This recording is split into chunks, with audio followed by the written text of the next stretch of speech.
Vinchio and Vaglio. These are two small communities that have historically been ancient rivals. Is that correct? Yes, exactly. So, where we are, as you said, we are in the southern part, nearly 15 kilometers far from Asti.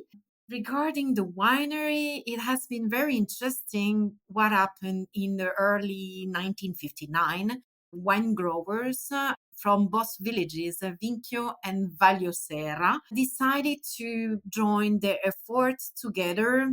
They were only 19 family wine growers, and nowadays we are nearly 200 family wine growers. Fascinating people with stories to share, fabulous wines and the best local foods to accompany them, and beautiful places to discover and visit. All of this and more on Wine, Food and Travel with me, Marc Millon, on the Italian Wine Podcast. Join me for a new episode every Tuesday. Welcome to Wine, Food and Travel with me, Marc Millon, on Italian Wine Podcast. Today we travel to Piedmont, to the wine hills of Monferrato, located south of the town of Asti, to meet my guest, Tessa Donnadieu, who is the export manager of the important cooperative winery Vinchio Vaglio. Buongiorno, Tessa. Thanks so much for being my guest. It's nice to meet you again. How are you? I'm fine. Thank you, Mark. Buongiorno a tutti. Hi, everybody. I'm really glad to be part of that podcast today. Thank you. Thank you for inviting me. Oh, we're delighted to have you with us. Is it a beautiful day in Vinchio? Is so. I would say it seems that an English weather. So we had some rain this morning and the sunshines came up now. So we will see all day long, but it's a little cooler, but which is very great because we are after 3 years of drastic drought in the vineyard. So it's just a blessing to have some rain. So that's great. Okay, so the English weather is good for you. At the moment, yes. Good. Now, Tessa, can you tell us exactly where Vinchio Vaglio is located, just so our listeners who are all around the world can get an idea of what the countryside is? And tell us a little bit about both Vinchio and Vaglio. These are two small communities that have historically been ancient rivals. Is that correct? Yes, exactly. So, where we are, as you said, we are in the southern part, nearly 15 kilometers far from Asti. If you want to come and you're flying, the best airport is Malpensa, which is only 1.5 hours far from. And of course, Turin is a smaller airport, but it's very easy and it's 1 hour driving from Turin. Regarding the winery, it has been very interesting what happened in the early 1959 when the farmers, the wine growers from both villages, Vinchio and Vaglio Serra, decided to join their efforts together to face I would say, punitive situation because they were rival, but they decided to put their effort together because they think that it was time to build their own facility, production facility to vinify their grape because the market in the 60s was all in the hands of bottlers who used to buy the grape or the wine, and of course they had the price on their hands. So it was a kind of way to become more independent and try to build their own wines. So they really beat the winery because they made the work, the building. They were only 19 family wine growers, and nowadays we are nearly 200 family wine growers. So it has been a very historical moment for the viticulture around that area. Okay, that's a very interesting story, Tessa. And of course, we're going back to the 1950s. Cooperative wineries have been so important across all of Italy and are producing some really great wines today. But of course, the world of Italian wine in the 1950s was completely different. Rural communities, this would have been a way of of giving a livelihood to people in these small rural communities. So it was very important socially, wasn't it? Absolutely. You got the point.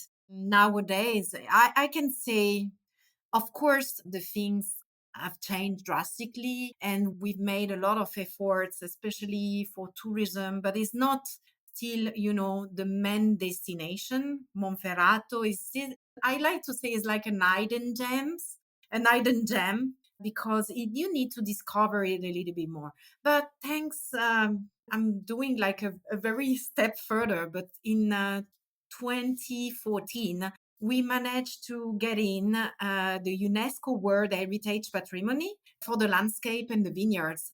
That has helped a lot for the people coming, visiting the territory. And of course, now we do our own wines, our own brands. And it has been like a visionary project in the early 80s for the winery to decide to bottle 100% of the wine produced from the grapes of the wine growers. So it has helped a lot to maintain that economy in our territory. That's interesting too, Tessa, that a reminder that in those early years, the wines would have been made more in bulk rather than bottled and labeled and sold under the Vinchio Vaglio label. Tessa, from the earliest days, Vinchio Vaglio, again, with this social importance of the cooperative, has strived to work sustainably. Now, I know that's a big topic, but can you briefly tell us what being a cantina sostenibile means to Vinchio Vaglio? So it's an interesting thing what happened, because when we thought about sustainability, of course, we wanted absolutely to get a certification. It is Equalitas. It is called Equalitas. So it's a specific certification for sustainability. And the things was that, okay, how we can decide it to become sustainable with this project. Do we have the criteria, enough criteria to get in sustainability program? So the idea was, of course, to make an assessment of what we already made in the past. So it was very interesting because we already have some, ISO certification. We have a certification specific for the old vines. We made in 2009 for the 50th anniversary. We started to put solar panel for the winery to be self-sufficient for the energy. And all these points help us to get more criteria to get in the sustainability program. And sustainable means not only the good practice you can do in the vineyards, but it means as well the impact you have on the territory, the economical, social impact. And in the 2020, we decided to build a natural trail path called the Path of the Nest, because just after COVID, it was complicated to welcome the visitor and to visit the winery inside. So we decided to have welcome the people outside. So the winery bought like a natural trail path in a natural reserve park called Valsarmasa, and we create some big nests, like a land art made from willow tree, called the nests of Barbera. And we started welcoming people in a very casual way. And it helps to, maintain that economy on the territory. So tourism, sustainability, like solar panel and good practice in the vineyards all together help to create an economy around us. Okay, that's very interesting too. And I'm intrigued by these nests amongst the vineyards because we are in Il Nido della Barbera, the heartland, the nest of Barbera, this Monferrato wine hills, where the Barbera grape in particular. I know your Soci have other grape varieties, but the majority of your production is Barbera, one of my favorite grape varieties, not least because it makes such gastronomic wines. Can you tell us about Barbera? Tell us what Barbera makes it such a wonderful wine grape. So Barbera is the most planted grape in Piedmont. of course, with the well-known Dolcetto and, of course, the noble Nebbiolo. But it's a very interesting grape, which has been sometimes in the past a little bit betrayed because it was considered like the wines produced from Barbera, considered like wines from the trattoria, the small restaurants and very like everyday wine. But thanks to our former enologist, Giuliano Noe, who is considered the godfather of Barbera, he managed to tamp the specific acidity of this wine because Barbera has a quite, I would say, punchy acidity, which can disturb, some palates. But it's an amazing food friendly wine because of that acidity, because it can be really the best companion with any kind of food, of course. It's a very interesting grape because at youngest age, you get that very brilliant and intense color, ruby color wine with a super fruit. It's so fruity. It's very intense on the little red fruits. It gives very, very pleasant wines. And of course, it's very versatile. The way you work in the vineyard and the position you decide, some vineyards, some hills are very, I would say, vocated to make maybe more structured Barbera. And if you age it in oak, it can give like a very elegant and long aging, long lasting wine, especially in our, I would say, soil. We are on very sandy soil, a soil born in the Pliocene era between the 5 and 3 million years ago. So it's very sandy soil. And Barbera is quite productive grape and it helps to maintain lower yield per hectare, I would say naturally, because of that soil. So on a poor soil, Barbera behave very well. And on sandy soil, it can become a very elegant wine. Okay, that's a very good description of, and also of the versatility of this extraordinary grape. You mentioned it was considered the wine of the trattoria. For me, there's nothing wrong at all with that. But I think that Vinchio Vaglio and as well other producers today have also demonstrated that Barbera can make truly great wines that really stand alongside the very best in Italy. Let's talk about a couple of the special projects at Vinchio Vaglio. I know you're very involved with an important project, the Old Vines Project, and the Vigna Vecchie, the old vines that you have at Vinchio Vaglio. This has been recognized a long time now, Tessa, hasn't it, by Vinchio Vaglio, and you've long valued these ancient vines. Tell us about the old vines at Vinchio Vaglio. Yes. It has been another visionary project with our former enologist, Giuliano Noè, in the early 90s. So the idea of the project started in 1985, to be precise. It was, to be honest, the context, the Italian viticulture enology at that time was in a little chaos and a scandal of the methanol. I don't know if you hear that. And it was like they decided to choose the way of the quality for Barbera because they wanted to show all the potential of that grape. So at that time, they start to map the oldest vineyards on our own in Vinchio Vaglio. It was the own philosophy to map the more than 50 years old vines. So in that project. So they started to map that vines and then they decided to release the first bottle of Barbera made from old vines in 1987. And it was the first time, nearly the first time, they experimented to age that wine in oak, in small French barrique, which was like an innovation at that time because usually Barbera was only in cement tanks, so very easy drinking. I remember that they thought it could be like consider a mistake. So they decided not to put the appellation. At that time, it was Barbera d'Asti Superiore DOC. They decided to put Vino da Tavola because they were afraid to not get the qualification of the DOC. Then Vigne Vecchie became a tremendous success, especially locally. And that's why they decided then to ask for the DOC. So it's very interesting because at the time people were a little bit, reluctant, the Barbera age in oak, but then they found because of the age of the vines, it gives a really good structure, to support, of course, the oak age.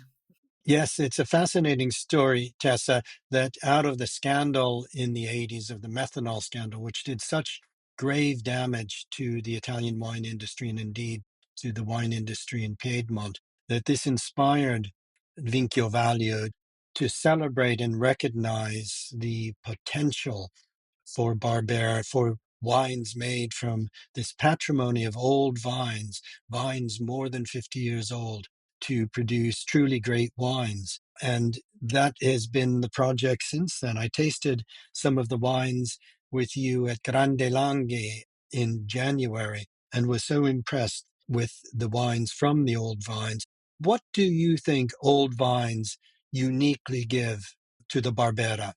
First of all, I just want to tell you that nowadays, that project from the early 90s help us to find like a worldwide communication because we are now members of the Old Vine Conference, which has been settled by two masters of wine, Alun Griffith and Sarah Abbott, and Leo Austin, who is their partner. It has been incredible to find an international voice for that long time project we had in the early 90s. And it's amazing that project alongside the Old Vine Registry. Jensis Robinson is like one of the player. And it's interesting because it helped to map, protect, and maintain the old vines everywhere in the world, worldwide. So we are members from Chile, Argentina, Uruguay, South Africa, and it's a super interesting group of people that share the love of old vines and want to create a new category on the shelf. It's a quite ambitious project, but it's important for the consumer to understand that those old vines value. Thank you for highlighting the Old Vines Conference, which is very important. And I'm glad you've mentioned the work of Sarah. And I know in Italy, Michelle Shaw is very involved as well. And being part of this family, global family, gives, as you say, recognition. And I would mention to our listeners the value of wines made from old vines, from wherever they come from, because the wines have a uniqueness and a character that is really worth seeking out, as are these special wines from Vinchio Vaglio. Yes, and they are very important, especially in these days. In the last few years, after 3 years of drought, we noticed that the old vines, because of their root apparel, they go deeper and they are facing better, the climate change. So that's why it's very important to protect them and to continue to work maintaining these old vines. Of course, as I explained, it gives amazing wines. You feel the territory. A Barbera from Vinchio will never be like a Barbera from anywhere else. It gives that uniqueness on the wine. And of course, structure, elegance gives very intense and very good expression of the grape variety. So that's why it's very important for us to maintain that project. Yes, yes, absolutely. And I can confirm that from the wines that I tasted with you. Now, Tessa, Barbera comes in many styles and also many quality levels. Can we talk about your Bricco Laudana Nizza DOCG project and what makes the wine so special? And indeed, what makes Nizza, the Nizza territory, so well suited to Barbera? So, Nizza project is a long project. Started in 2008. It was part of a subzone, like consider Barbera d'Asti, Superiore, it could be Nizza, it could be Tinella. So they were 4 different subzones at that time. But I would say the only subzone who survived to this project was Nizza. And in 2014, we decided to focus only on the territories on Nizza. So that's why we take out Barbera d'Asti Superiore and we just put Nizza DOCG. Oh, so it become with the 2014 vintage the Nizza DOCG project. Just to be very simple, it gives the opportunity for the consumer, such as Barolo and Barbaresco, with the Nebbiolo, give the best, most vocated area. Nizza wants to be the best, most vocated area to grow Barbera. And of course, it's a more restricted area. So, for example, to give you some figures, Barbera d'Asti, the OCG, is made from nearly 400 producers for 170 villages and nearly 21 million bottles.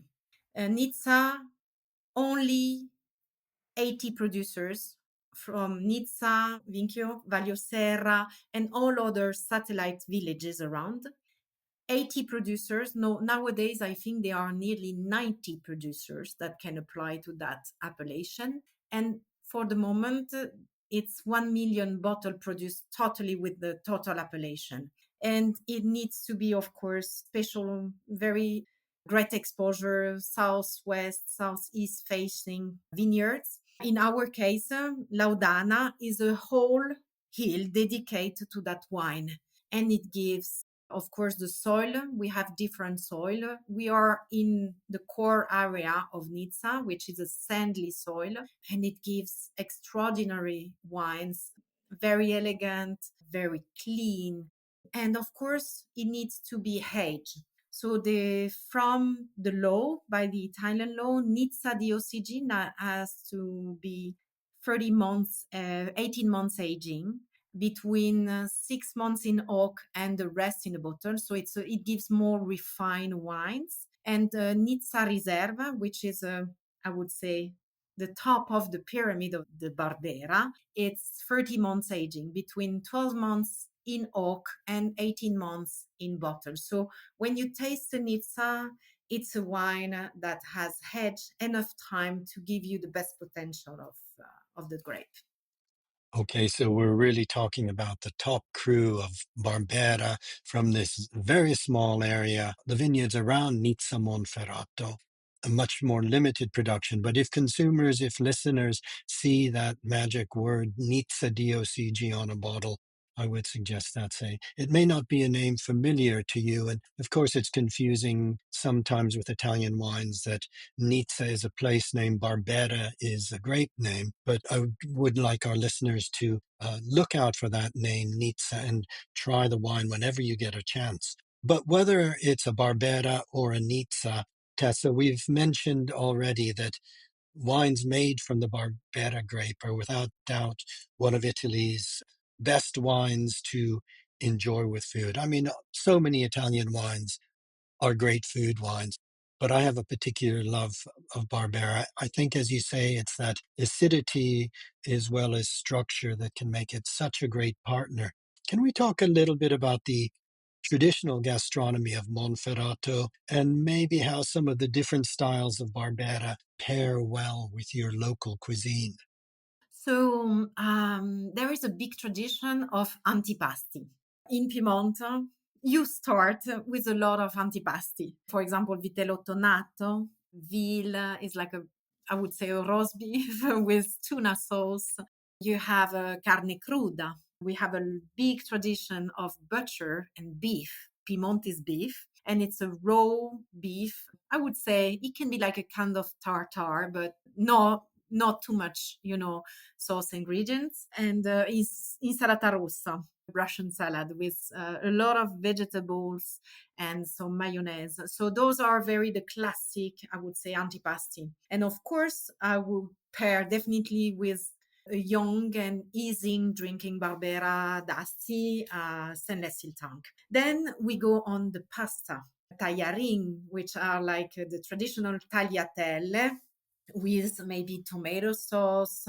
I would pair definitely like a Barbera d'Assi Superiore, which is, it gives, the good structure, or al ragu.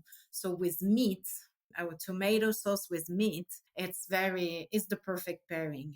And there is a very special dish that I would like to speak. If you're not afraid about offals, if you say that, it's a financiera.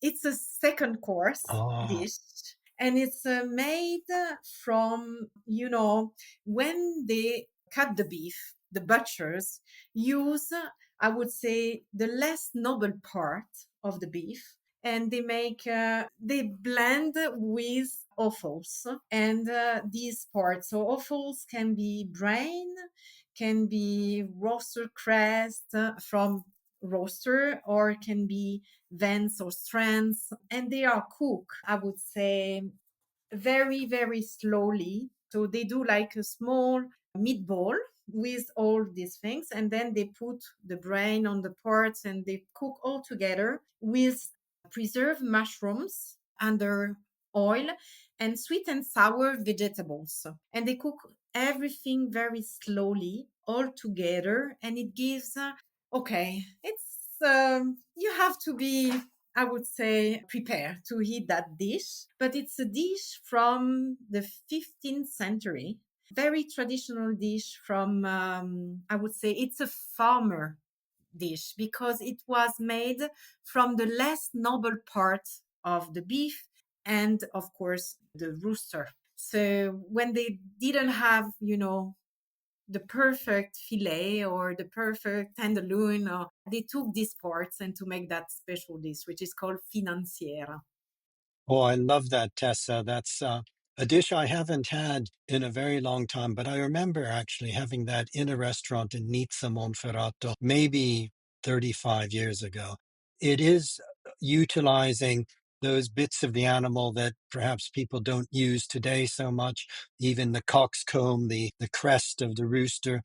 But I think what the food of your area has is it may be rustic in origin, but there's a great refinement to it. And it's actually a beautiful dish. If anyone does encounter this, because it's not easy to find, you need somewhere producing very traditional food, or perhaps in a home, it will be a real treat. Tessa, what would be the ideal wine to have with financiera? Of course, one of maybe Vigne Vecchie Superiore. So we age in oak age, or Nizza. Nizza is perfect with this dish. Very, because the freshness of the Barbera, and it goes very well with the maybe the fat or the of the food, and it's really amazing. Yes, it is a rich dish, isn't it? So I can Absolutely. see that a nizza would be a splendid pairing.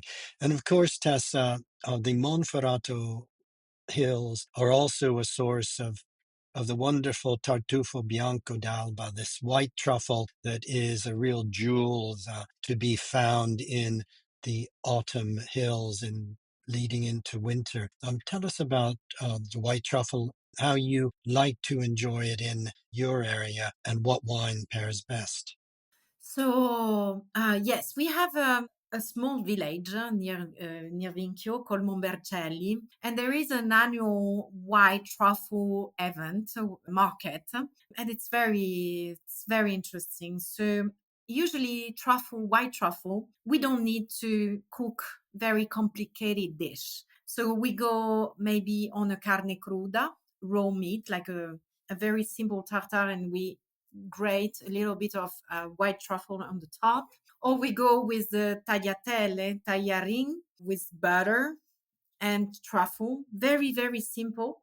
Or the best, I like very much the egg. A plain egg and truffle, white truffle on the top. And of course, here you need, I would say, our upper level of Barbera. It's called Vigne in Synthesis, and it's absolutely amazing Barbera, 24 months aging in French barrique.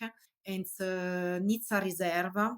It's a very complex and elegant wine that can easily pair with truffle, because white truffle, is very delicate, but very, I would say, it has a strong aroma. So it covers, everything. So you need something a little bit stronger to go in contrast with that. But it's amazing.